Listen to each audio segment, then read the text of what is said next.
धम्मपद यमक वग्गो इद नंदती पेच नंदती कत्तपुयो उवयत्त नंदती पुयंग मे कत्तंती नंदती भियो नंदती सुगतिंगतो। पुण्यशील मनुष्य या लोकात आनंदित होतो, परलोकात आनंदित होतो। मी पुण्य केले या विचाराने तो आनंदित असतो, सद्गती पाहून तो आणखी आनंदित असतो।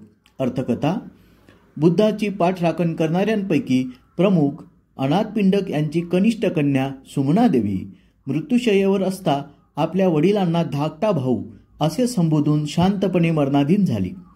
आपल्या धार्मिक वृत्तीच्या मुलीचे मृत्यूसमयीचे ते अस्पष्ट असंबद्ध शब्द ऐकून त्या पित्याला फार दुःख झाले। जेव्हा त्याने ही गोष्ट बुद्धाच्या कानावर घातली तेव्हा बुद्धाने त्या घटनेचे असे स्पष्टीकरण दिले: सुमनाने वडिलांना धाकटा भाऊ असे संबोधण्याचे कारण असे की संतत्व प्राप्तीच्या मार्गावरील सकृतागामी ही दुसरी अवस्था तिने साध्य केली होती। त्यावेळी तिच्या वडिलांना स्वतःपत्ती ही पहिली अवस्था प्राप्त झाली होती।